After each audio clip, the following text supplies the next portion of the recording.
여러분은 평생 참고 살아온 누군가에게 단 한 번이라도 복수해 본 적 있으신가요? 오늘 제가 들려드릴 이야기는 35년 동안 시어머니의 구박 속에서 살아온 한 여자의 이야기입니다. 그녀는 결혼 첫날부터 시작된 모욕과 무시를 묵묵히 견뎌냈죠. 새벽 5시에 일어나 밤 12시에 자는 생활을 35년간 반복했습니다. 밥을 해도 맛없다고 야단맞고 청소를 해도 깨끗하지 않다고 혼났어요. 아이를 낳아도 딸이라고 무시당하고 병이 나도 쉬지 못했습니다. 하지만 그녀는 참았어요. 며느리니까 참아야 한다고 배웠으니까요. 그런데 어느 날 그녀는 깨달았습니다. 자신이 참는 것이 미덕이 아니라 자기 인생을 버리는 일일 수도 있다는 것을요. 그리고 그녀가 선택한 복수는 누구도 예상하지 못한 방식이었습니다. 그것은 폭력도 아니고 말다툼도 아니었어요. 그녀는 단순히 자신의 삶을 되찾기로 결심했습니다. 과연 그녀는 어떤 방법으로 35년의 한을 풀었을까요? 그리고 그 과정에서 무엇을 깨달았을까요? 지금부터 가슴 뭉클하고 때로는 분노가 치밀어 오르는 이 놀라운 이야기를 들려드리겠습니다. 이 이야기를 듣고 나면 여러분도 자신의 삶을 돌아보게 될 겁니다. 그때가 1988년이었어요. 봄꽃이 흐드러지게 피던 4월의 어느 날이었습니다. 25살의 최은희는 중매로 만난 박민수와 결혼식을 올렸어요. 은희는 작은 키에 단정한 인상을 가진 여자였습니다. 성격도 온순하고 착했죠. 부모님께서는 그런 딸이 좋은 집안으로 시집가길 바라셨어요. 민수는 30살의 회사원이었습니다. 키가 크고 얼굴도 준수했어요. 성격도 차분하고 착해 보였죠. 은희의 어머니는 딸에게 말했습니다. 은희야, 좋은 사람 만났다. 시어머니만 잘 모시면 행복하게 살 수 있을 거야. 은희는 고개를 끄덕이며 대답했어요. 네, 어머니 열심히 잘할게요. 결혼식은 작지만 따뜻하게 치러졌습니다. 하지만 식장에서부터 시어머니 박순자의 눈빛은 날카로웠어요. 순자는 60살의 여자였습니다. 키가 작고 마른 체구였지만 눈빛만은 매서웠죠. 그녀는 은희를 위아래로 훑어보더니 코웃음을 쳤어요. 겨우 이런 애를 데려왔어. 키도 작고 왜 이렇게 말랐어. 애나 제대로 낳을 수 있을까? 옆에 있던 민수가 당황하며 말했습니다. 어머니 신부가 듣잖아요. 하지만 순자는 신경도 쓰지 않았어요. 사실대로 말하는데 뭐가 어때? 은희는 그 순간 가슴이 철렁했습니다. 하지만 애써 웃으며 인사했어요. 어머님 잘 부탁드립니다. 열심히 배우겠습니다. 순자는 퉁명스럽게 고개만 끄덕였죠. 결혼식이 끝나고 피로연 자리에서도 순자의 태도는 차갑기만 했어요. 은희 쪽 하객들이 인사를 해도 건성으로 받았고 은희가 음식을 권해도 거들떠보지도 않았습니다.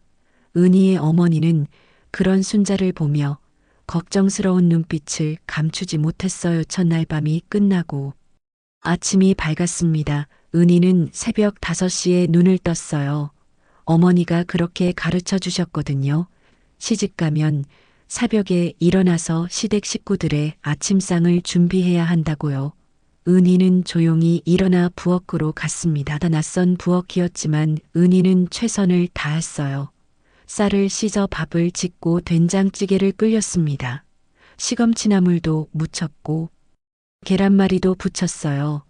정성껏 상을 차린 뒤 은희는 안도의 한숨을 쉬었습니다.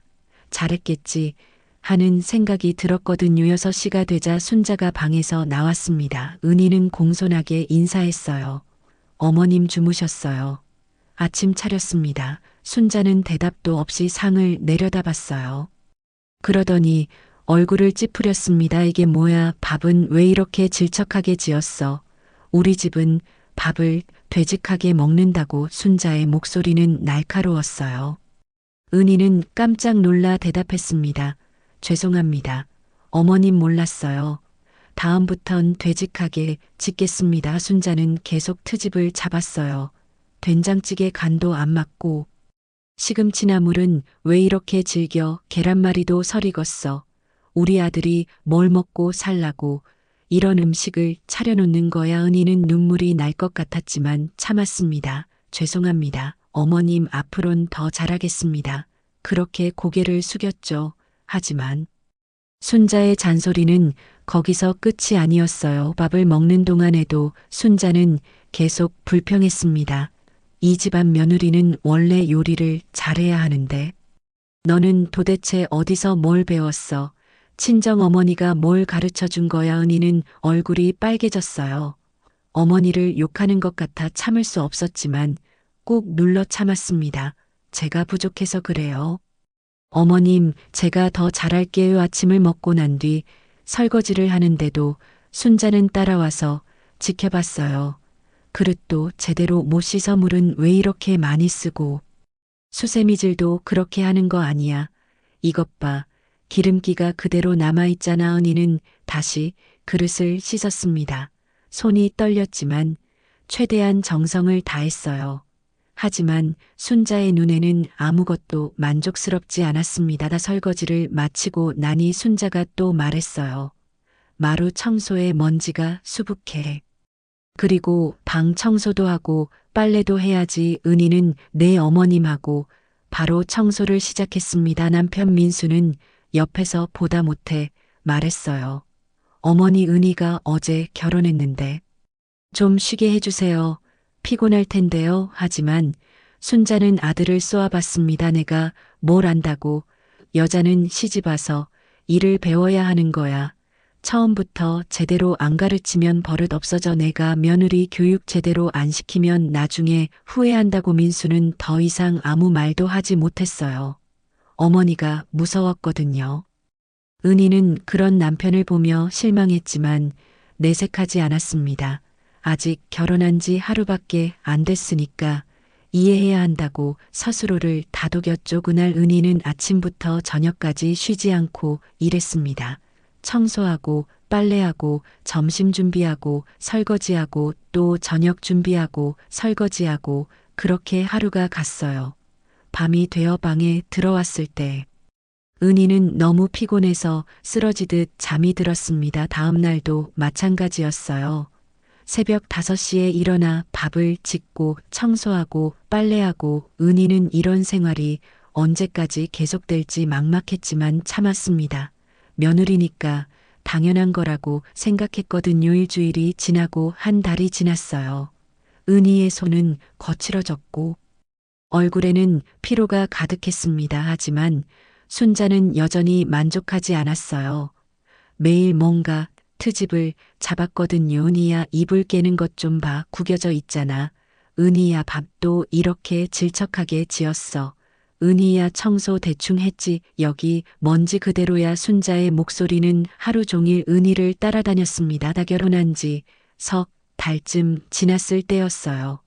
은희는 몸이 안 좋았습니다. 생리통이 심해서 일어나기도 힘들었죠. 하지만 아침 5시에는 어김없이 일어나야 했어요. 순자가 용납하지 않았거든요. 은희야 왜 이렇게 늦어. 밥은 언제 차릴 거야. 순자의 목소리에 은희는 비틀거리며 일어났습니다. 어지러워서 벽을 짚고 부엌으로 갔어요. 밥을 짓는 동안 은희는 배를 움켜쥐고 있었습니다. 너무 아팠거든요. 민수가 걱정스러운 얼굴로 다가왔어요. 여보 괜찮아. 얼굴이 창백한데. 병원 가야 하는 거 아니야. 은희는 고개를 저었습니다. 괜찮아. 여보 생리통이 좀 심해서. 그래. 금방 나아질 거야. 하지만 민수는 걱정스러운 표정을 감추지 못했어요. 순자가 부엌으로 들어왔습니다. 뭘 하고 있어? 밥은 다 됐어. 은희가 대답했어요. 곧 됩니다. 어머님. 순자는 은희의 창백한 얼굴을 보더니 코웃음을 쳤습니다. 생리통 정도 가지고. 그래. 우리 시대엔 생리통이 있어도 밭을 다 했어. 요즘 여자들은 너무 나약해. 은희는 그 말을 듣고 눈물이 핑 돌았습니다. 하지만 참았어요. 눈물을 보이면 더 무시당할 것 같았거든요. 은희는 이를 악물고 밥상을 차렸습니다. 그날 저녁 민수가 조심스럽게 말했어요. 어머니, 은희가 많이 아픈 것 같은데 좀 쉬게 해주시면 안 될까요? 순자는 아들을 쏘아봤습니다. 아들아, 여자가 약하면 안 돼. 지금 봐주면 나중에 큰일 난다. 며느리는 강하게 키워야 해. 민수는 더 이상 말하지 못했어요. 은희는 그런 남편을 보며 외로움을 느꼈습니다. 아무도 자신의 편이 아니라는 생각이 들었거든요. 달이 지나고 반년이 지났습니다. 은희는 점점 지쳐갔어요. 체중도 많이 빠졌고 얼굴에서 생기가 사라졌습니다. 거울을 보면 자신이 아닌 다른 사람 같았어요. 그러던 어느 날 은희는 임신 사실을 알게 되었습니다. 병원에서 임신 확인을 받은 은희는 기쁨과 동시에 두려움을 느꼈어요. 기쁜 건 새 생명을 품었다는 것이었고 두려운 건 시어머니의 반응이었습니다. 은희는 조심스럽게 순자에게 말했어요. 어머님, 제가 임신했어요. 은희는 순자가 기뻐할 거라고 기대했습니다. 하지만 순자의 반응은 예상과 달랐어요. 그래서 이제 일 안 하겠다는 거야. 임신했다고 공주병 걸리면 안 돼.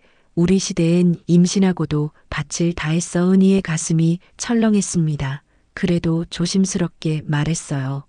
어머님, 의사 선생님이 조심하라고 했어요. 입덧도 심하고요. 순자는 코웃음을 쳤습니다. 입덧은 다 하는 거야. 그렇다고 일 안 할 순 없지. 집안일은 누가 해. 은희는 더 이상 아무 말도 하지 못했습니다. 그날부터 은희는 임신한 몸으로도 모든 집안일을 계속했어요. 입덧이 심해서 토하면서도 밥을 지어야 했고 배가 불러와도 걸레질을 해야 했습니다. 임신 5달쯤 되었을 때였어요. 은희가 무거운 빨래 바구니를 들고 계단을 올라가고 있었습니다. 그런데 갑자기 어지러워서 비틀거렸어요. 민수가 깜짝 놀라 은희를 붙잡았습니다. 다 여보, 조심해. 떨어질 뻔했잖아. 은희는 가슴을 쓸어내렸어요. 고마워 여보, 어지러워서 그랬어. 민수는 화가 난 얼굴로 순자에게 말했습니다. 어머니, 은희가 임신 중이니까 무거운 거 들지 말고 좀 쉬게 해주세요. 그러다 큰일 나요. 순자는 드라마를 보다 말고 아들을 쏘아봤습니다. 임신이 병이야 뭐야. 요즘 여자들은 너무 나약해. 나는 너를 낳을 때도 진통 중에 가출했다. 민수는 할 말을 잃었습니다. 은희는 남편이 미안해하는 얼굴을 보며 괜찮다고 손을 흔들었어요. 하지만 속으로는 눈물이 났습니다. 임신 기간 내내 은희는 힘들었어요. 입덧으로 고생하면서도 일을 해야 했고 배가 불러 허리가 아파도 쉴 수 없었습니다. 순자는 은희가 조금이라도 쉬려고 하면 뭐라고 했거든요. 은희야, 임신부가 너무 놀면 애가 게을러진다고 했어. 움직여야 해. 은희는 그 말이 맞는지 틀린지도 몰랐지만 따를 수밖에 없었습니다. 임신 9달째 되던 날 은희는 청소를 하다가 배가 당기는 걸 느꼈어요. 진통이 시작된 거였습니다. 병원에 가서 은희는 12시간의 진통 끝에 아이를 낳았어요. 순산이었습니다. 하지만 아이가 딸이었어요. 간호사가 딸입니다. 축하드려요 했을 때 은희는 기뻤지만 동시에 두려웠습니다. 시어머니의 반응이 걱정됐거든요. 순자가 병실로 들어왔습니다. 손자냐? 은희는 조심스럽게 대답했어요. 어머님, 딸이에요. 순자의 얼굴이 굳어졌습니다. 딸이라고 처제가 딸이면 어떻게 아들을 낳았어야지. 순자는 아기를 보지도 않고 돌아서 버렸어요. 은희는 갓난아기를 안고 눈물을 흘렸습니다. 이렇게 예쁜 아기인데 왜 딸이라고 무시하는 걸까? 은희는 아기를 꼭 안으며 속삭였어요. 미안해. 아가 엄마가 딸을 낳아서 미안해. 태어나고 집에 돌아온 뒤에도 순자의 태도는 차가웠습니다. 손녀를 거의 안아주지도 않았고 은희에게도 말을 거의 하지 않았어요. 그저 차가운 눈빛으로 바라볼 뿐이었죠. 은희는 산후조리도 제대로 못했습니다. 순자가 쉬게 해주지 않았거든요. 출산한 지 일주일 만에 은희는 다시 집안일을 시작해야 했어요. 은희야, 밥은 누가 해? 나는 늙어서 못하겠어. 내가 해야지. 은희는 몸이 제대로 회복되지도 않았는데 다시 부엌에 섰습니다. 아기를 돌보면서 집안일을 하는 건 정말 힘들었어요.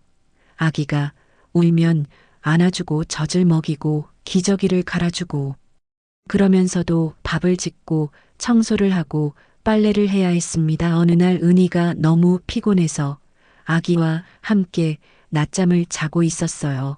그런데 순자가 방문을 벌컥 열며 소리쳤습니다. 이게 뭐 하는 거야? 대낮에 자고 있어. 빨래는 언제 할 거야? 은희는 깜짝 놀라 일어났습니다. 죄송합니다. 어머님 금방 할게요. 순자는 퉁명스럽게 말했어요.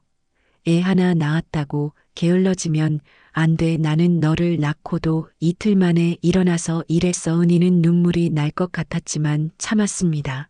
그리고 비틀거리는 몸으로 빨래를 하러 갔어요. 그때 은희는 생각했습니다. 이게 내 인생인가? 이렇게 사는 게 맞는 건가? 하지만 답은 없었어요. 은희는 그저 참을 수밖에 없었습니다. 2년이 흘렀습니다. 은희의 딸 지은이는 2살이 되었어요. 통통하고 귀여운 아이였습니다.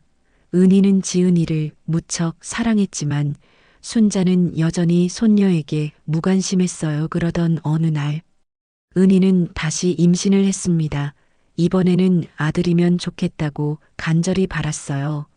그래야 시어머니도 좋아하실 거라고 생각했거든요. 임신 사실을 알렸을 때 순자가 물었습니다. 어번엔 아들이겠지. 은희는 떨리는 목소리로 대답했어요. 아직 모르겠어요. 어머님, 하지만 열심히 기도할게요. 순자는 코웃음을 쳤습니다. 기도한다고 성별이 바뀌나? 그래도 아들이길 바란다. 은희는 임신 기간 내내 불안했습니다. 만약 또 딸이면 어떡하지 하는 생각에 잠을 이루지 못했어요. 다행히 초음파 검사에서 아들이라는 것을 확인했을 때 은희는 안도의 한숨을 쉬었습니다. 출산날이 다가왔어요. 이번에도 진통은 길고 힘들었습니다. 하지만 은희는 이를 악물고 견뎠어요. 그리고 마침내 아들을 낳았습니다. 순자가 병실로 들어왔을 때 은희가 말했어요. 어머님, 아들이에요. 순자의 얼굴이 환해졌습니다. 그래, 잘했어. 우리 손자 한번 볼까? 순자는 아기를 안아들었어요. 이쁘네, 우리 손자 정말 이쁘다. 은희는 그 모습을 보며 씁쓸하게 웃었습니다. 딸을 낳았을 때와는 너무나 다른 반응이었거든요. 집에 돌아온 뒤에도 순자는 손자만 챙겼습니다. 손녀 지은이는 여전히 무관심했어요. 지은이가 엄마라고 부르며 안아달라고 하면 순자는 저리 가, 엄마는 동생 돌봐야 한다고 쫓아냈습니다. 다은이는 그런 지은이가 안쓰러웠어요. 지은이를 꼭 안아주며 속삭였습니다. 미안해, 지은아. 엄마가 너를 소홀히 해서 미안해하지만 아들을 낳았다고 해서 은희의 삶이 나아진 건 아니었어요. 오히려 더 바빠졌습니다. 두 아이를 돌보면서 집안일까지 해야 했거든요. 새벽 5시에 일어나 아기에게 젖을 먹이고 지은이를 깨워 밥을 먹이고 그러면서 시댁 식구들의 아침상도 차려야 했어요. 은희는 하루에 4시간도 못 자면서 일했습니다. 순자는 손자는 예뻐했지만 은희를 대하는 태도는 여전히 차갑고 냉정했어요. 은희야, 내 손자 기저귀 좀 갈아. 은희야, 내 손자 배고파하잖아. 빨리 젖 먹여. 은희야, 집안이 왜 이렇게 지저분해? 청소 좀 해. 순자의 목소리는 하루 종일 은희를 따라다녔습니다. 은희는 쉴 틈이 없었어요. 아이들이 낮잠을 자는 시간에도 빨래를 하고 청소를 하고 저녁 준비를 해야 했거든요. 그렇게 1년이 흘렀고 2년이 흘렀습니다. 지은이는 5살, 준호는 3살이 되었어요. 아이들은 무럭무럭 자랐지만 은희는 점점 지쳐갔습니다. 거울을 보면 자신의 얼굴이 낯설었어요. 30살밖에 안 됐는데 40살처럼 보였습니다. 머리는 푸석푸석하고 피부는 거칠고 눈가에는 주름이 가득했어요. 손도 거칠어서 마치 할머니 손 같았습니다. 어느 날 은희가 감기에 걸렸어요. 열이 펄펄 끓고 온몸이 쑤셨습니다. 하지만 그래도 일어나서 아침밥을 지으려고 했죠. 순자가 용납하지 않을 걸 알았거든요. 은희가 비틀거리며 부엌으로 가는데 민수가 깜짝 놀라 붙잡았습니다. 여보 얼굴이 빨갛게 달아올랐어. 열 재봐야겠어. 민수가 체온계를 가져와 재보니 39도가 넘었어요. 여보, 오늘은 쉬어 병원 가야 해. 내가 어머니께 말씀드릴게. 민수는 순자에게 갔습니다. 어머니 은희가 고열이에요. 오늘은 쉬게 해주세요. 하지만 순자는 단호했어요.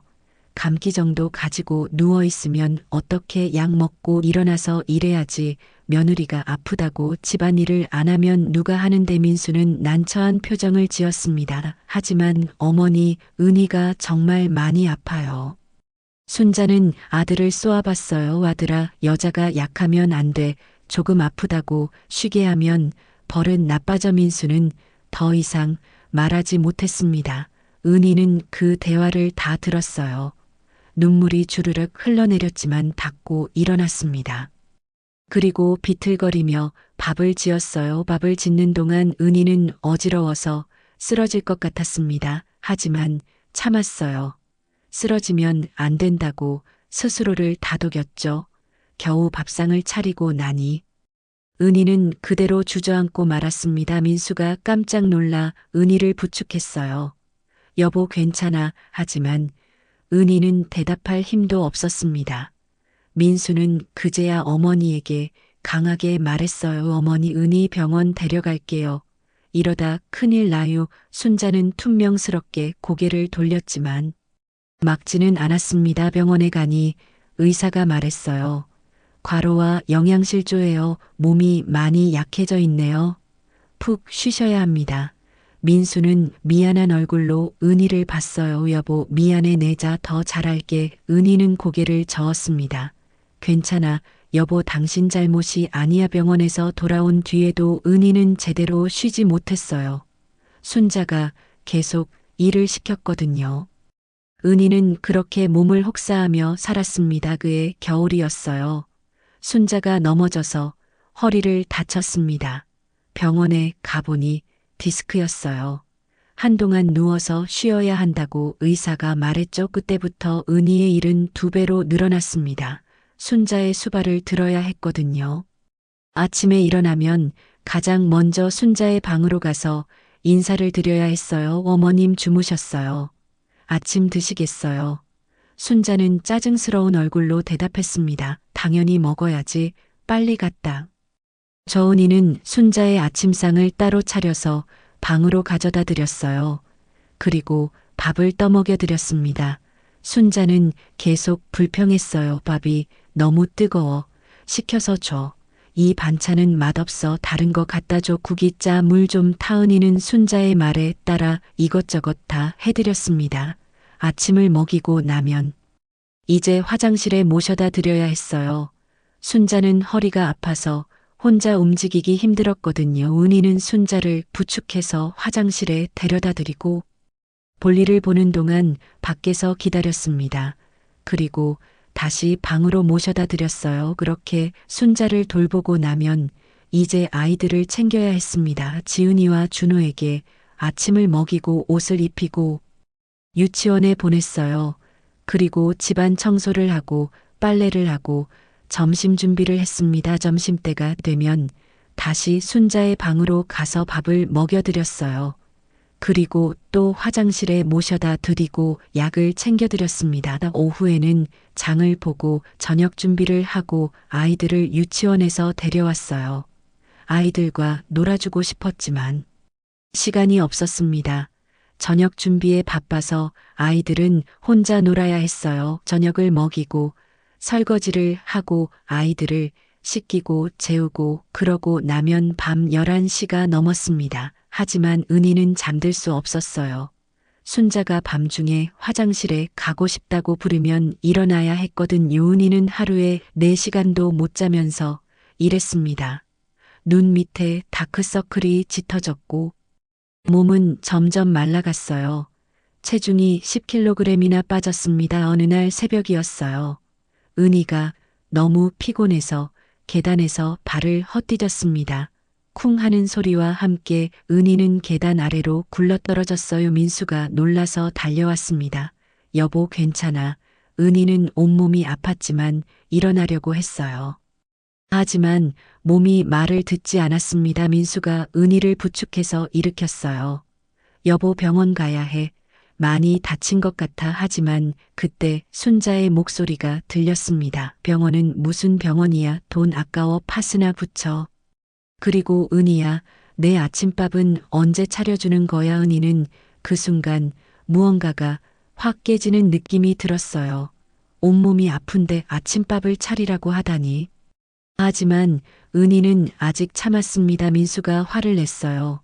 어머니, 은희가 계단에서 떨어졌는데 병원도 안 보내고 밥 차리라고 하세요. 순자는 아들을 쏘아봤습니다. 그까지 계단에서 떨어진 거 가지고 뭘 그래. 나는 옛날에 지붕에서 떨어졌어도 이랬어. 민수는 더 이상 말하지 못했습니다. 은희는 남편의 팔을 잡으며 말했어요. 괜찮아. 여보, 내가 밥 차릴게. 은희는 온몸이 멍투성이가 된 채로 부엌에 섰습니다. 눈물이 주르륵 흘러내렸지만 참았어요. 밥을 지으면서 은희는 생각했습니다. 나 언제까지 이렇게 살아야 하는 걸까? 내 인생은 왜 이렇게 된 걸까? 하지만 답은 없었습니다. 세월은 빠르게 흘렀습니다. 벌써 결혼한 지 15년이 지났어요. 은희는 이제 40살이 되었습니다. 딸 지은이는 17살, 아들 준호는 15살이 되었어요. 그동안 은희는 한결같이 순자를 모셨습니다. 단 하루도 쉬지 않고 묵묵히 참고 견뎠어요. 순자의 디스크는 나았지만 이제 나이가 들어 몸이 약해졌습니다. 은희는 여전히 순자를 돌보며 집안일을 했어요. 은희는 이제 40대가 되었지만 50대처럼 보였습니다. 머리에는 흰머리가 많아졌고 얼굴에는 주름이 가득했어요. 손은 거칠고 허리는 구부정했습니다. 어느 날 은희가 거울을 보다가 깜짝 놀랐어요. 거울 속의 자신이 너무 늙어 보였거든요. 은희는 생각했습니다. 나는 이렇게 늙어가는구나. 내 인생은 이대로 끝나는 건가. 하지만 은희는 여전히 참았어요. 이제 와서 어떻게 할 수도 없다고 생각했거든요.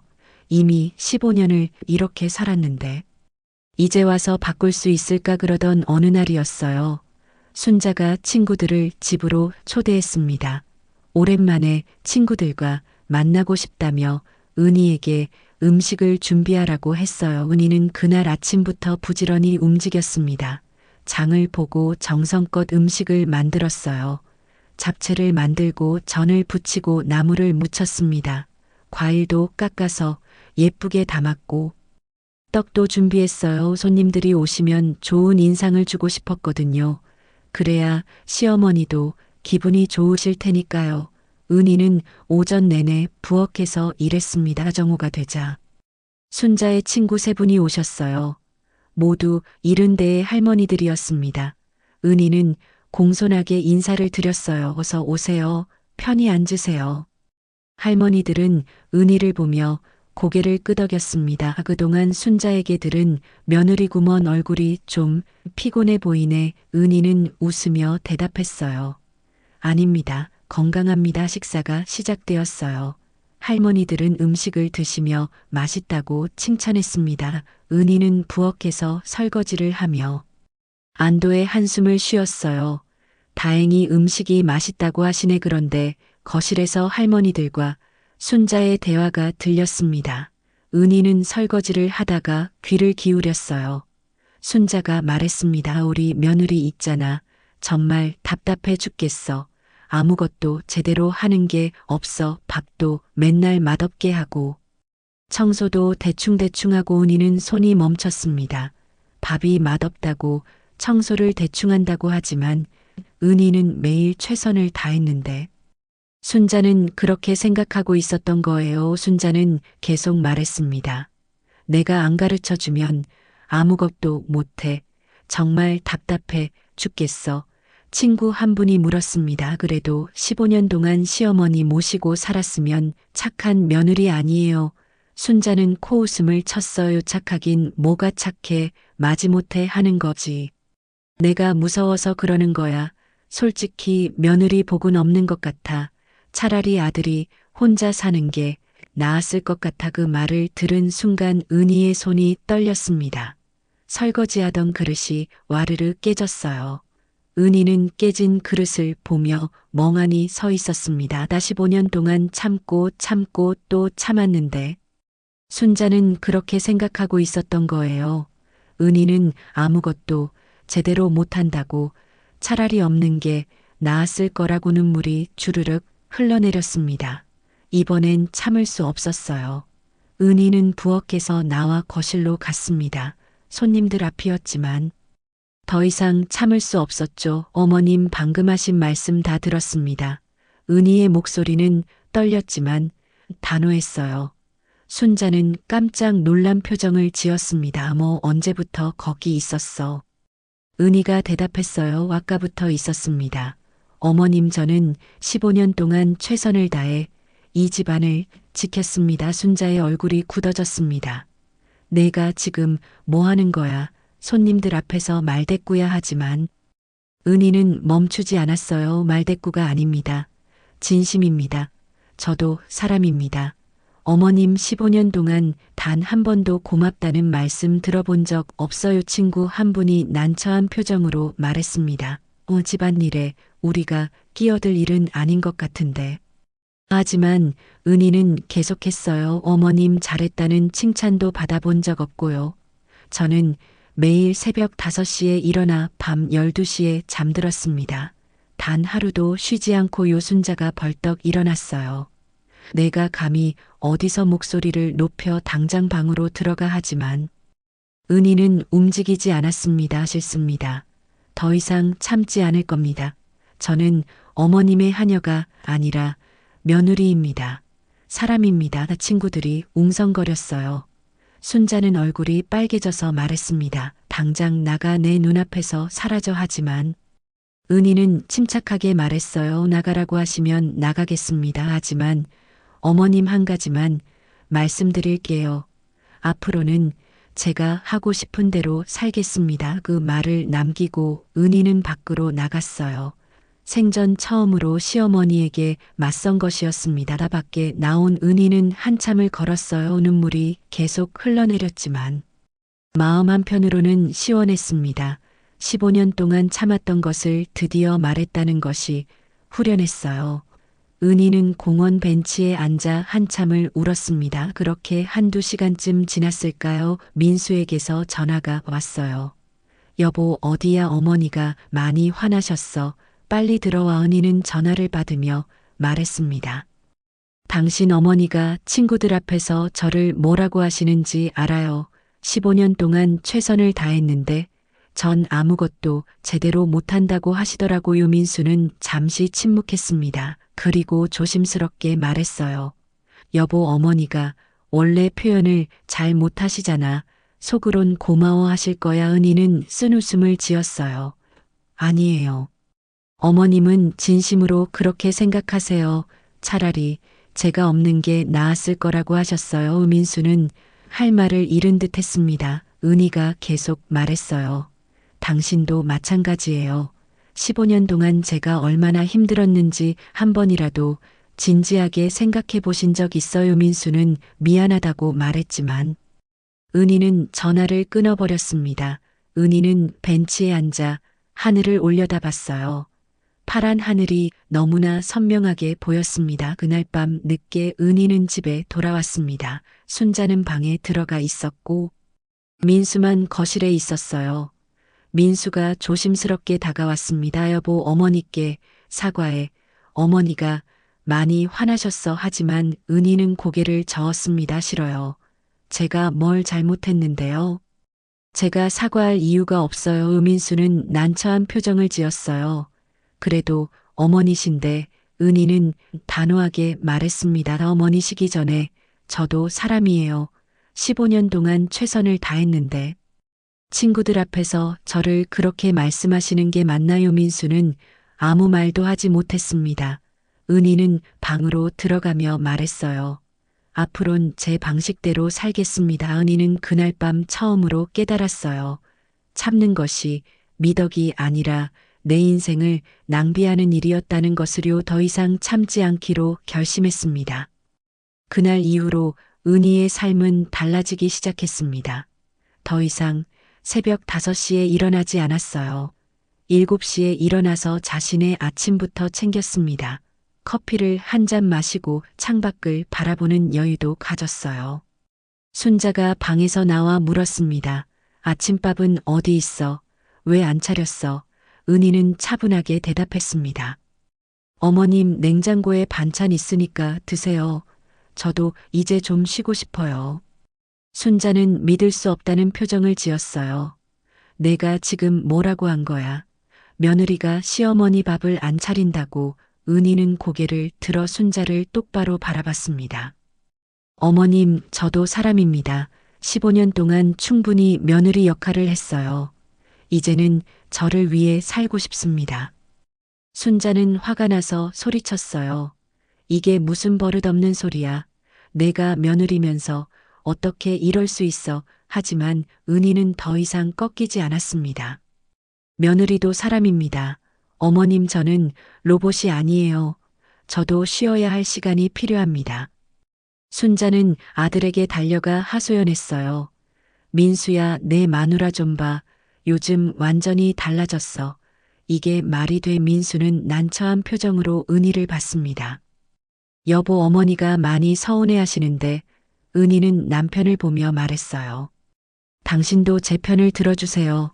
15년 동안 전 혼자 싸웠어요. 민수는 잠시 고민하더니 어머니에게 갔습니다. 어머니, 은희 말이 맞아요. 그동안 은희가 너무 힘들게 살았어요. 이제는 좀 쉬게 해주세요. 손자는 깜짝 놀랐어요. 아들까지 며느리 편을 드는 것이 믿기지 않았거든요. 내까지 그래. 너도 내 마누라한테 홀렸구나. 민수는 고개를 저었습니다. 홀린 게 아니에요. 어머니, 제가 그동안 은희한테 미안했어요. 어머니 편만 들었으니까요. 이제는 제대로 해야죠. 손자는 화가 나서 방으로 들어가 버렸습니다. 하지만 은희와 민수는 더 이상 흔들리지 않았어요. 은희는 그날부터 자신을 위한 시간을 가지기 시작했습니다. 오전에는 집안일을 하되 예전처럼 과하게 하지 않았어요. 필요한 만큼만 했습니다. 오후에는 동네 도서관에 가서 책을 읽었어요. 오랜만에 읽는 책이었습니다. 결혼하고 나서는 책 읽을 시간이 없었거든요. 항상 일에 쫓겨 살았으니까요. 하지만 이제는 달랐습니다. 은희는 도서관 조용한 구석 자리에 앉아 책을 펼쳤어요. 처음 읽은 책은 시집이었습니다. 나태주 시인의 풀꽃이라는 시집이었어요. 은희는 한 구절 한 구절 천천히 읽어내려갔습니다. 자세히 보아야 예쁘다, 오래 보아야 사랑스럽다, 너도 그렇다. 그 구절을 읽는 순간 은희는 눈물이 났습니다. 누군가 자신을 그렇게 봐주었으면 좋겠다는 생각이 들었거든요. 자세히 보면 나도 예쁜 사람일 텐데, 오래 보면 나도 사랑스러운 사람일 텐데. 은희는 책을 읽으며 조금씩 위로를 받았습니다. 그렇게 일주일이 지나고 한 달이 지났어요.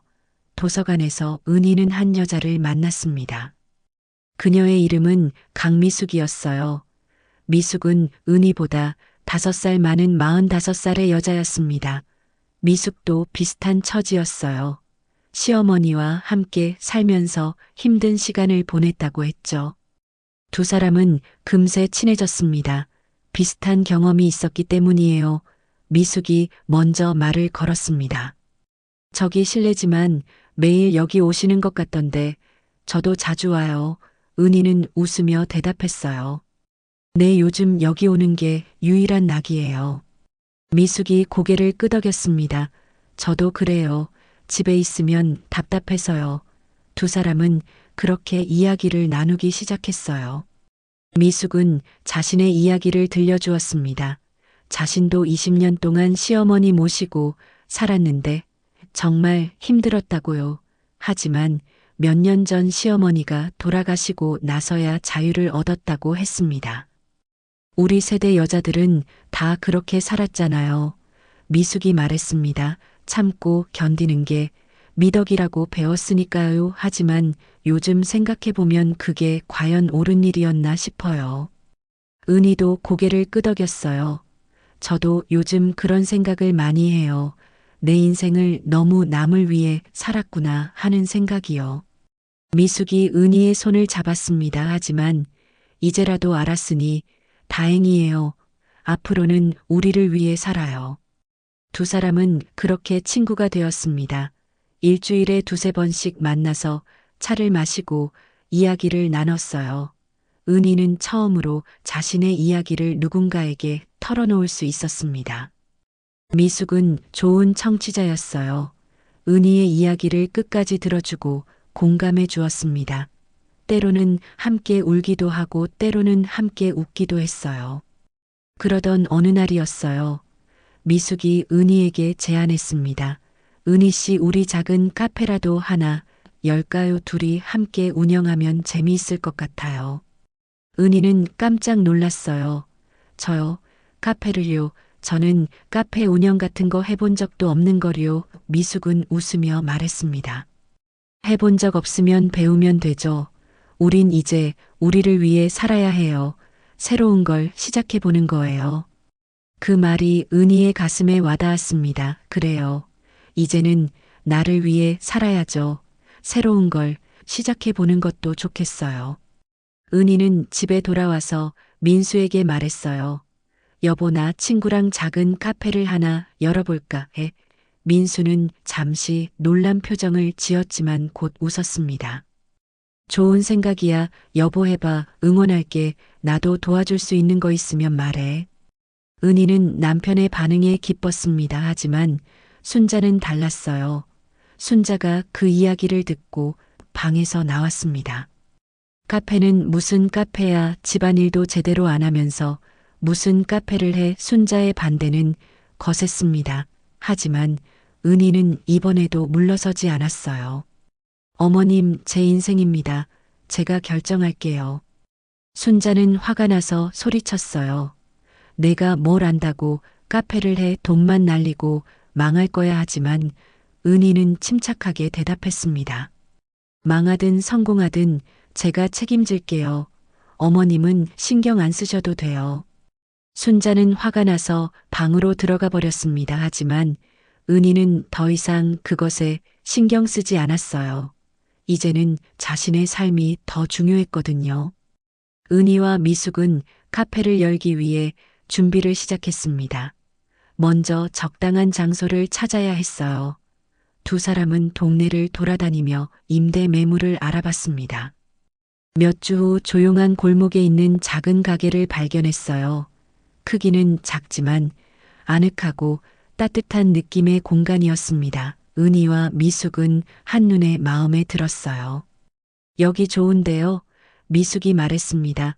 조용하고 햇빛도 잘 들고 은희도 고개를 끄덕였습니다. 네, 여기가 딱 좋은 것 같아요. 두 사람은 그 가게를 임대하기로 결정했습니다. 그리고 인테리어를 시작했어요.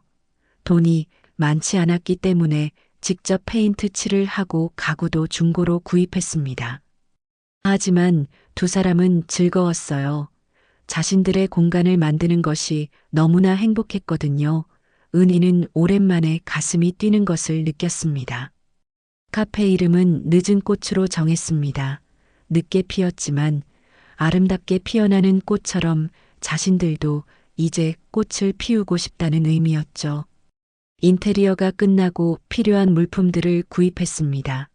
커피 머신, 테이블, 의자, 그릇들, 그리고 책들도 몇 권 구입해서 책장에 꽂았어요. 손님들이 책을 읽으며 쉴 수 있도록요. 드디어 오픈 날이 다가왔습니다. 은희는 떨리면서도 기대되었어요. 민수와 아이들도 축하해 주었습니다. 하지만 순자는 여전히 못마땅한 표정이었어요. 망할 거야, 두고 봐. 순자의 말에 은희는 웃으며 대답했습니다. 망하면 망하는 거죠. 어머님 그래도 해보는 거예요. 카페 오픈 첫날 손님은 많지 않았습니다. 몇 명 안 되는 손님들이 왔다 갔다 했어요. 하지만 은희는 실망하지 않았습니다. 이제 시작이니까요. 미숙이 말했습니다. 천천히 해요. 은희 씨 우리 시간 많잖아요. 은희도 고개를 끄덕이며 웃었습니다. 네, 천천히 하면 돼요. 우린 급할 것 없어요. 몇 주가 지나자 카페에 손님들이 조금씩 늘어나기 시작했습니다. 동네 주민들이 하나둘씩 찾아왔어요. 조용하고 아늑한 분위기가 좋다며 다시 오는 손님들이 생겼습니다. 은희와 미숙은 손님들을 정성껏 대했어요. 커피도 맛있게 내리고 차도 정성껏 우려냈습니다. 케이크와 쿠키도 직접 만들어 팔았어요. 특히 나이 드신 분들이 많이 찾아왔습니다. 조용히 차를 마시며 책을 읽거나 친구들과 이야기를 나누기 좋은 공간이었거든요. 어느 날 한 할머니가 카페에 오셨어요. 할머니는 차를 주문하시더니 은희에게 물었습니다. 사장님 나이가 어떻게 되세요? 은희가 대답했죠. 올해 42살입니다. 할머니가 고개를 끄덕이시며 말씀하셨어요. 42살에 이런 일을 시작하다니 용기가 대단하시네요. 저는 평생 남편과 시어머니 눈치만 보다가 인생이 다 갔어요. 사장님처럼 용기를 낼 걸 그랬어요. 그 말을 들은 은희는 가슴이 먹먹했습니다. 나도 거의 그렇게 될 뻔했구나 하는 생각이 들었거든요. 은희는 할머니의 손을 잡으며 말했습니다. 지금이라도 늦지 않았어요. 할머니 하고 싶으신 일 있으시면 해보세요. 할머니는 눈물을 글썽이시며 말씀하셨어요. 고맙습니다. 사장님 같은 분이 있어서 다행이에요. 그날 이후로 할머니는 카페의 단골 손님이 되었습니다. 일주일에 서너 번씩 오셔서 차를 마시고 책을 읽으셨어요. 그리고 은희와 이런저런 이야기를 나누셨습니다. 할머니뿐만 아니라 다른 손님들도 은희와 이야기하는 것을 좋아했어요. 은희는 좋은 청취자였거든요. 손님들의 이야기를 진심으로 들어주고 공감해 주었습니다. 카페가 점점 잘 되자 은희는 자신감이 생겼어요. 나도 할 수 있구나. 나도 뭔가 해낼 수 있는 사람이구나 하는 생각이 들었습니다. 그동안 순자한테 늘 무능하다는 말만 들어왔었거든요. 밥도 제대로 못하고 청소도 제대로 못하고 아무것도 제대로 하는 게 없다고요. 하지만 이제 은희는 알았습니다. 자신이 무능한 게 아니라 순자가 인정하지 않았을 뿐이라는 것을요. 카페를 연 지 석 달쯤 되었을 때 은희는 처음으로 수익을 냈습니다. 많은 돈은 아니었지만 자신이 번 돈이라는 것이 뿌듯했어요. 은희는 그 돈으로 자신을 위한 것을 샀습니다. 새 옷도 사고 화장품도 샀어요. 그리고 미용실에 가서 머리도 예쁘게 손질했습니다. 거울을 보니 예전에 지친 모습은 사라지고 생기 있는 얼굴이 보였어요. 은희는 자신이 이렇게 예뻐질 수 있다는 것을 처음 알았습니다. 민수가 은희를 보고 말했어요. 여보 요즘 정말 예뻐졌어. 얼굴에 생기가 도네. 은희는 미소 지으며 대답했죠. 행복해서 그래요. 내 일을 하니까 정말 행복해요. 민수는 은희의 손을 잡으며 말했습니다. 미안해. 여보 그동안 당신을 제대로 지켜주지 못해서 이제라도 당신이 행복해 보여서 다행이야. 은희는 남편의 말에 눈시울이 붉어졌습니다. 하지만 울지 않았어요. 대신 웃으며 말했습니다. 고마워 여보 앞으로는 우리 서로 존중하며 살아요. 그런데 그 무렵 순자가 카페로 찾아왔어요. 은희는 깜짝 놀랐습니다. 어머님 어떻게 여기까지 오셨어요? 순자는 카페 안을 둘러보더니 코웃음을 쳤습니다. 이게 뭐야? 카페라고 하기엔 너무 초라한데 손님도 별로 없고. 은희의 얼굴이 굳어졌어요. 하지만 참았습니다. 어머님 저희는 이제 시작한 지 얼마 안 됐어요. 천천히 해나갈 겁니다. 순자는 빈정거리듯 말했습니다. 내가 뭘 안다고 카페를 해 집안일도 제대로 못하면서 사업은 무슨. 그때였어요. 단골 할머니 한 분이 끼어드셨습니다. 아니 저기 실례지만 여기 사장님은 정말 훌륭한 분이에요. 차도 맛있고 분위기도 좋고 제가 요즘 여기 오는 게 유일한 낙이에요. 다른 손님들도 고개를 끄덕이며 말했습니다. 맞아요. 여기 정말 좋아요. 사장님도 친절하시고 음식도 맛있어요. 순자는 할 말을 잃은 듯 입을 다물었어요. 은희는 조용히 말했습니다. 어머님, 이제 저도 제 인생을 살고 싶어요. 15년 동안 어머님을 모시며 최선을 다했지만 이제는 저를 위한 시간이 필요합니다. 순자는 아무 말 없이 카페를 나갔습니다. 은희는 그 모습을 보며 복잡한 심경이 들었어요. 미안하기도 하고 후련하기도 하고. 미숙이 은희에게 다가와 말했습니다. 잘했어요. 은희 씨 당당하게 말하는 모습이 멋있었어요. 은희는 미숙을 보며 웃었습니다. 고마워요. 미숙 씨 덕분에 용기를 낼 수 있었어요.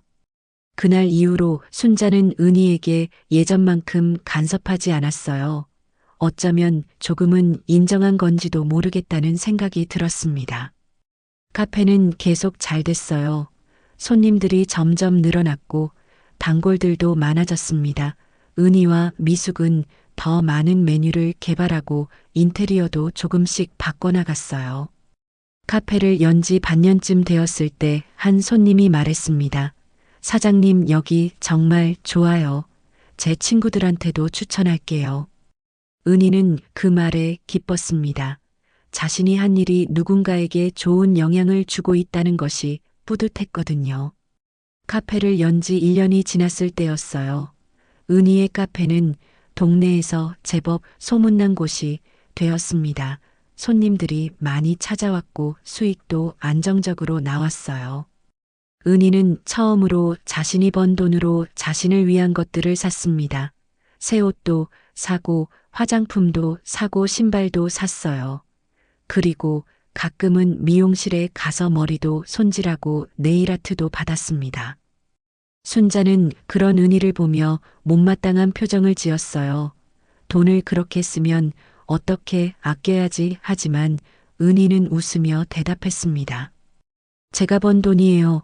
어머님 제 맘대로 쓸 수 있어요. 순자는 더 이상 뭐라고 하지 못했습니다. 은희가 이제는 예전 같지 않다는 것을 알았거든요. 민수도 변했어요. 예전에는 어머니 편만 들었지만 이제는 은희를 더 챙겼습니다. 여보 피곤하면 쉬어 내가 설거지할게. 여보 오늘 저녁은 내가 차릴게. 은희는 남편의 변화가 고마웠습니다. 늦었지만 이제라도 달라진 것이 다행이었어요.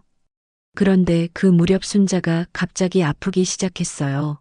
가슴이 답답하고 숨이 차다며 병원에 갔더니 심장에 문제가 있다고 했습니다. 의사가 말했어요. 협심증이 있으시네요. 큰 수술을 해야 할 수도 있습니다. 순자는 무서워하며 말했습니다. 나 죽는 거 아니야 어떡해. 은희는 그 모습을 보며 복잡한 심경이 들었어요. 15년 동안 자신을 괴롭혔던 시어머니가 이렇게 약한 모습을 보이니 묘한 기분이 들었습니다. 미워했던 사람이었지만 이제는 그저 나이든 약한 사람으로 보였어요. 은희는 순자의 손을 잡으며 말했습니다. 어머님 괜찮으실 거예요.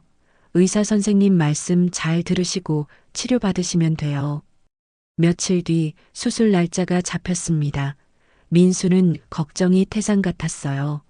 여보 어머니 수술 잘 될까? 은희는 남편의 손을 잡으며 말했습니다. 괜찮을 거예요.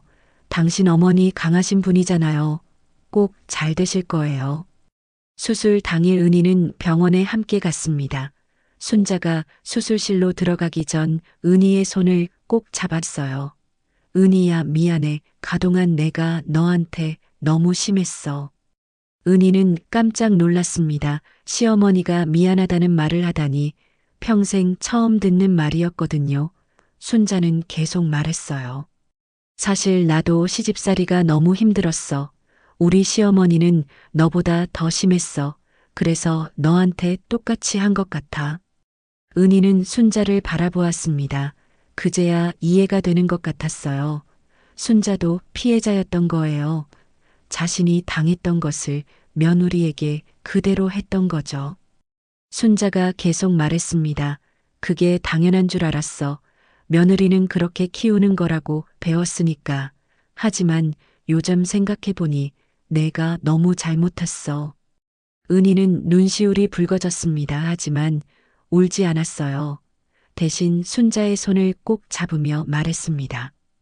어머님 수술 잘 되실 거예요. 걱정 마세요.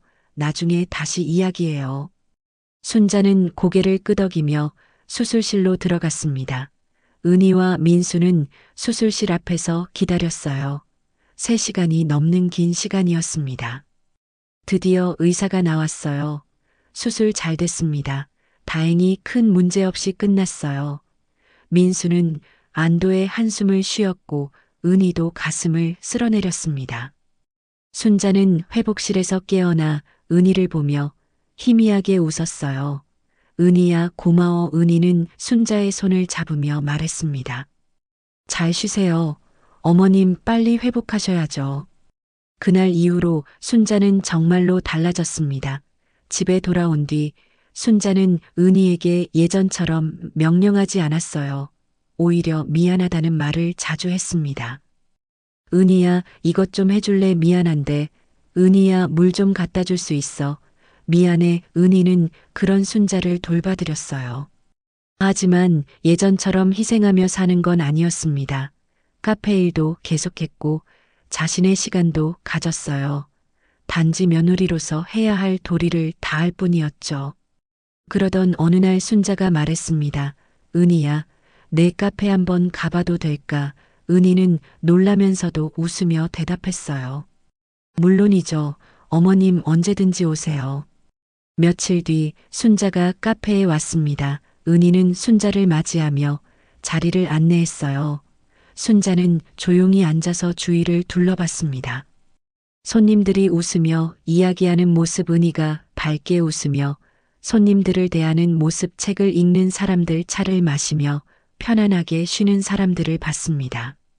순자는 한참을 그렇게 앉아 있었어요. 그리고 은희가 손님들과 이야기하는 모습을 봤습니다. 손님들이 은희를 좋아한다는 것이 느껴졌어요. 단골 할머니 한 분이 순자에게 말을 걸었습니다. 여기 사장님 정말 좋은 분이에요. 친절하시고 마음도 따뜻하시죠. 순자는 고개를 끄덕였습니다. 네, 우리 며느리예요. 할머니가 깜짝 놀라며 말했어요. 며느리분이세요.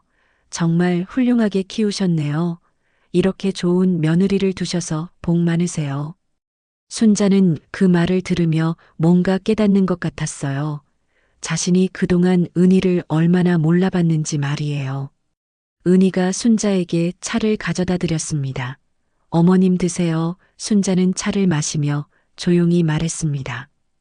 은희야, 내가 이렇게 훌륭한 사람인 줄 몰랐어. 미안해, 정말 미안해. 은희는 순자를 보며 미소 지었습니다. 어머님, 이제 다 지나간 일이에요. 앞으로 우리 서로 존중하며 살아요. 순자는 고개를 끄덕이며 눈물을 닦았습니다. 그날 은희는 깨달았어요. 진짜 복수는 미워하며 사는 게 아니라 행복해지는 거라는 것을요. 상대방을 해치는 것이 아니라 내가 더 나은 사람이 되는 것, 내가 더 행복해지는 것, 그것이 진짜 복수라는 것을 말이에요. 은희는 그날 밤 일기를 썼습니다. 오늘 나는 깨달았다. 복수란 누군가를 미워하는 게 아니라 나 자신이 행복해지는 것이라는 걸. 15년 동안 참고 살았지만 지난 2년은 내가 원하는 대로 살았다. 그리고 그 2년이 내 인생에서 가장 아름다운 시간이었다. 그로부터 3년이 흘렀습니다. 은희는 이제 45살이 되었어요. 카페는 더욱 번창했고 은희는 행복한 나날을 보내고 있었습니다. 순자와의 관계도 많이 좋아졌어요. 여전히 가끔 옛날 습관이 나오긴 했지만 예전처럼 심하진 않았습니다. 오히려 순자는 가끔 카페 일을 도와주기도 했어요. 어느 날 순자가 카페에 와서 말했습니다. 은희야, 내가 오늘 손님들 차 서빙 좀 도와줄까? 은희는 놀라면서도 고마워요. 어머님 했습니다. 순자는 조심스럽게 손님들에게 차를 나르며 말했어요. 우리 며느리가 만든 거예요. 정말 맛있으니까 꼭 드셔보세요. 그 모습을 본 은희는 가슴이 뭉클했습니다. 한때 자신을 무능하다고 무시하던 시어머니가 이제는 자신을 칭찬하고 있다는 것이 신기하면서도 감사했어요. 어느 날 저녁 온 가족이 모여 저녁을 먹고 있었어요. 딸 지은이는 이제 20이 되어 대학생이 되었고 결혼을 준비하고 있었습니다. 아들 준호는 18살로 대학 입시를 준비하고 있었어요. 지은이가 말했습니다. 엄마 나 결혼하면 엄마처럼 살고 싶지 않아. 시어머니 눈치 보면서 사는 거 정말 싫어. 은희는 딸을 보며 웃었어요. 그래, 내 인생은 내가 선택하는 거야. 누구 눈치 보지 말고 내가 원하는 대로 살아. 지은이는 고개를 끄덕이며 말했습니다. 엄마 근데 요즘 엄마 정말 멋있어. 엄마 보면 나도 용기가 생겨. 준호도 거들었어요. 맞아요. 엄마 진짜 멋있어요. 저도 나중에 엄마처럼 당당하게 살고 싶어요. 은희는 아이들의 말에 눈시울이 붉어졌습니다. 고마워 너희들 엄마가 조금 늦게 깨달았지만 그래도 지금이라도 알게 되어 다행이야. 민수가 은희의 손을 잡으며 말했습니다. 여보 고마워 그동안 힘들었는데도 우리 가족 잘 지켜줘서. 은희는 남편을 보며 조용히 말했어요. 당신 내가 제일 힘들었을 때 당신이 좀 더 나를 지켜줬으면 좋았을 텐데. 민수는 미안한 표정을 지었어요. 미안해. 여보 나도 어머니와 너 사이에서 어떻게 해야 할지 몰랐어. 하지만 지금이라도 잘해줄게. 은희는 고개를 끄덕였습니다. 과거는 바꿀 수 없지만 앞으로는 달라질 수 있다고 믿었거든요. 카페에서 은희는 가끔 자신과 비슷한 처지의 여성들을 만났습니다. 시어머니와의 관계 때문에 힘들어하는 분들이었어요. 어느 날 30대로 보이는 한 여자가 카페에 왔습니다. 그녀는 차를 마시다가 갑자기 눈물을 흘렸어요. 은희가 다가가 물었습니다. 괜찮으세요? 무슨 일 있으세요? 여자는 고개를 저으며 말했습니다. 죄송해요. 갑자기 눈물이 나서요. 사실 시어머니 때문에 너무 힘들어요. 은희는 그녀의 손을 잡으며 말했습니다. 저도 그랬어요. 오랜 시간 힘들었죠. 여자는 은희를 보며 물었습니다. 어떻게 견디셨어요? 저는 이제 한계인 것 같아요. 은희는 자신의 이야기를 들려주었습니다. 15년 동안 참고 살았던 일 그리고 어떻게 변화를 시작했는지를요. 참기만 하는 게 답이 아니에요. 자신을 위한 삶도 필요해요. 그렇다고 가족을 버리라는 게 아니라 균형을 찾으라는 거예요. 여자는 은희의 말을 들으며 고개를 끄덕였습니다. 용기를 얻은 것 같아요. 저도 한번 해볼게요. 그 말을 들은 은희는 기뻤습니다. 자신의 경험이 누군가에게 도움이 된다는 것이 뿌듯했거든요. 그 이후로도 비슷한 일이 여러 번 있었어요. 은희는 그럴 때마다 자신의 이야기를 들려주며 용기를 주었습니다. 어느 날 미숙이 은희에게 말했습니다. 은희 씨 우리 카페를 한 곳 더 열까요? 은희는 웃으며 대답했어요. 좋아요. 더 많은 사람들에게 위로가 되는 공간을 만들어 봐요. 두 사람은 새로운 카페를 열기 위해 준비를 시작했습니다. 나이가 들었다고 늦은 게 아니라는 것을 증명하고 싶었거든요. 몇 달 뒤 두 번째 카페가 문을 열었습니다. 이번에는 조금 더 큰 공간이었어요. 손님들이 더 많이 올 수 있도록요. 오픈날 많은 사람들이 축하해 주러 왔습니다. 단골 손님들도 오셨고 지은이와 준호도 왔어요. 민수도 왔고 놀랍게도 순자도 왔습니다. 순자는 카페를 둘러보며 말했습니다. 잘했어. 은희야 정말 잘했어. 은희는 그 말에 눈시울이 붉어졌습니다. 고마워요, 어머님. 그날 밤 집에 돌아와 은희는 행복했습니다. 자신의 삶을 살고 있다는 것이 너무나 기뻤거든요. 지금 은희는 50살이 되었습니다. 카페는 3곳으로 늘었고 사업은 안정적으로 잘 되고 있어요. 무엇보다 은희는 행복했습니다. 진짜 자신을 위한 삶을 살고 있었거든요. 순자는 이제 80이 넘었어요. 건강이 많이 안 좋아지셨습니다. 거동이 불편하고 기억력도 많이 떨어졌어요. 은희는 성심껏 순자를 돌봐드렸습니다.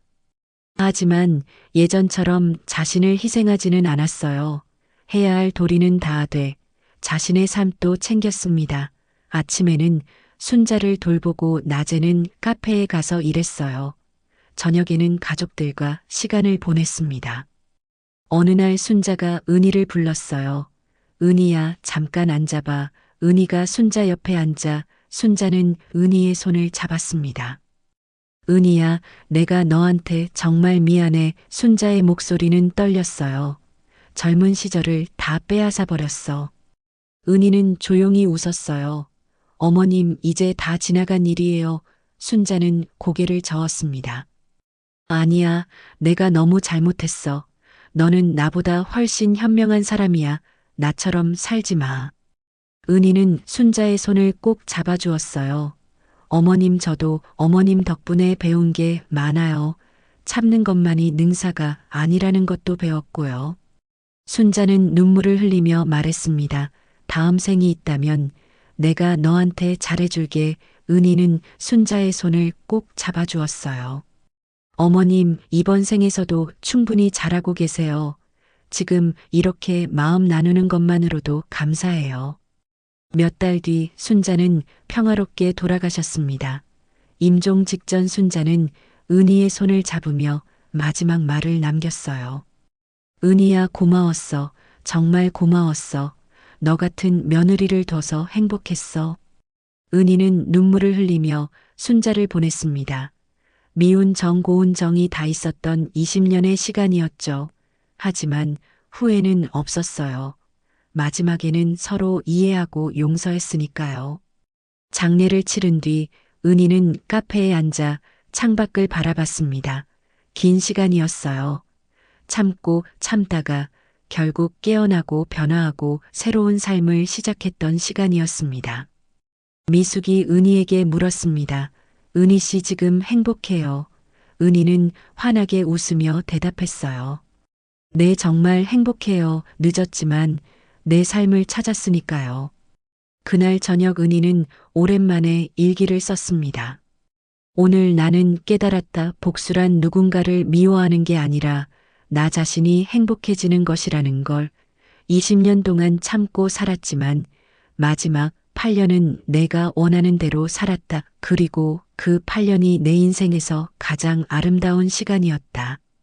시어머니가 돌아가셨다. 마지막엔 서로 이해하고 용서할 수 있었다. 그것만으로도 감사하다. 은희는 일기장을 덮고 창밖을 바라봤어요. 달빛이 환하게 비치고 있었습니다. 은희는 조용히 혼잣말을 했어요. 이제 나는 자유야. 진짜 나로 살 수 있어. 며칠 뒤 은희는 카페에서 젊은 여성을 만났습니다. 그 여성은 시어머니 때문에 힘들다며 눈물을 흘렸어요. 은희는 그녀의 손을 잡으며 자신의 이야기를 들려주었습니다. 저도 그랬어요. 20년 동안 정말 힘들었죠. 하지만 참기만 하는 건 답이 아니에요. 여자는 은희를 보며 물었습니다. 그럼 어떻게 해야 하나요? 은희는 미소 지으며 대답했어요. 자신을 사랑하는 것부터 시작하세요. 당신 인생은 당신 것이에요. 시어머니를 위한 삶이 아니라 당신을 위한 삶을 사세요. 여자는 고개를 끄덕이며 고맙다고 했습니다. 은희는 그녀를 보며 생각했어요. 내 이야기가 누군가에게 힘이 된다면 그것만으로도 충분하다고. 은희는 요즘 강연도 하고 있습니다. 시어머니와의 관계 자신을 위한 삶 늦었다고 생각할 때가 가장 빠른 때라는 주제로요. 강연장에는 많은 여성들이 찾아왔어요. 대부분 은희와 비슷한 경험을 한 분들이었습니다.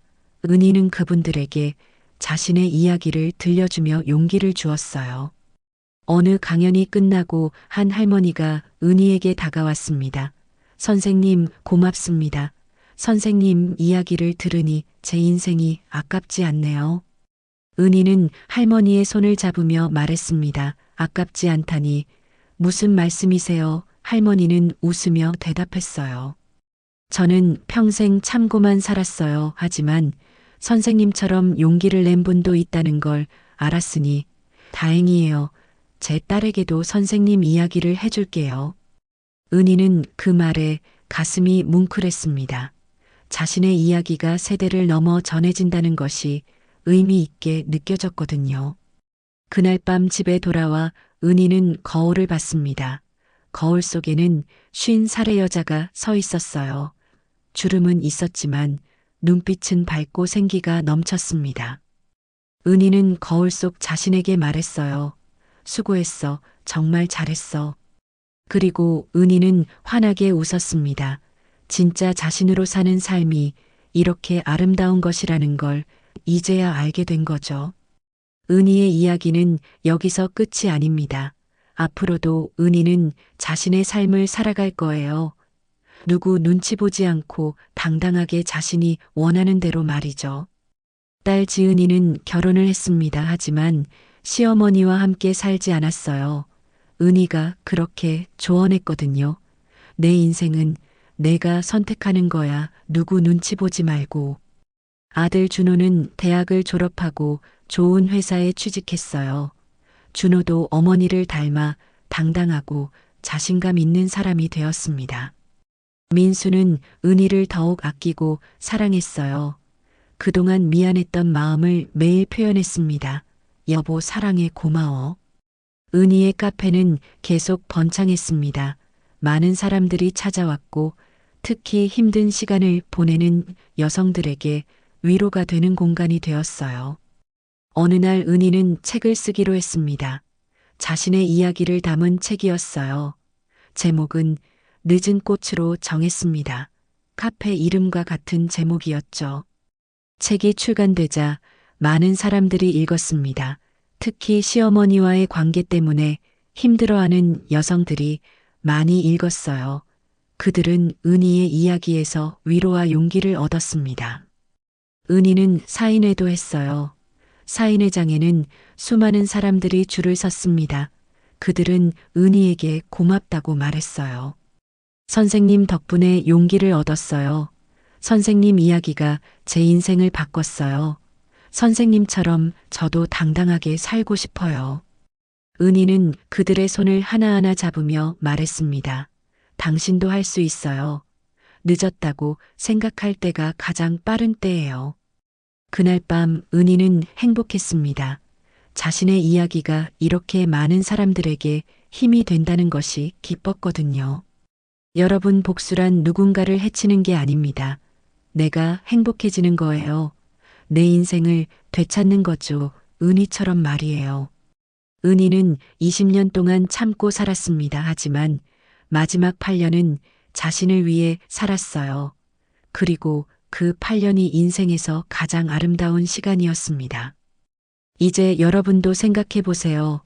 여러분은 진짜 자신을 위해 살고 있나요? 아니면 누군가의 눈치를 보며 참고만 있나요? 늦었다고 생각할 때가 가장 빠른 때입니다. 지금이라도 자신을 위한 삶을 시작해 보세요. 은희처럼요. 은희는 지금도 매일 아침 일어나서 거울을 봅니다. 그리고 거울 속 자신에게 말해요. 오늘도 나답게 살자. 누구 눈치 보지 말고. 그렇게 은희는 오늘도 카페로 갑니다. 손님들을 맞이하고 차를 내리고 이야기를 나누며 자신의 하루를 살아갑니다. 행복하게, 당당하게, 자유롭게. 은희의 이야기가 여러분께 작은 용기가 되었으면 좋겠습니다. 여러분도 은희처럼 자신을 위한 삶을 살 수 있습니다. 오늘도 수고 많으셨습니다. 여러분 모두 행복하세요. 그리고 기억하세요. 진짜 복수는 내가 행복해지는 것입니다. 은희의 이야기는 여기서 마무리됩니다. 여러분 이 이야기를 들으시면서 무슨 생각이 드셨나요? 혹시 은희처럼 누군가에게 참고 또 참으며 살고 계신 건 아닌가요? 기억하세요. 참는 것이 미덕이 아닙니다. 자신을 사랑하는 것이 진짜 미덕이에요. 늦었다고 생각할 때가 가장 빠른 때입니다. 지금이라도 여러분 자신을 위한 삶을 시작해 보세요. 그리고 진짜 복수는 누군가를 미워하는 게 아니라 내가 더 행복해지는 것입니다. 은희처럼 말이죠. 오늘 이야기가 여러분께 작은 위로와 용기가 되었으면 좋겠습니다. 이 영상이 도움이 되셨다면 좋아요 버튼 꾹 눌러주시고 구독과 알림 설정도 부탁드립니다. 여러분의 응원이 더 좋은 이야기를 만드는 힘이 됩니다. 댓글로 여러분의 생각도 들려주세요. 여러분은 어떻게 생각하시나요? 오늘도 수고 많으셨습니다. 여러분 모두 행복하세요. 다음에 또 좋은 이야기로 찾아뵙겠습니다.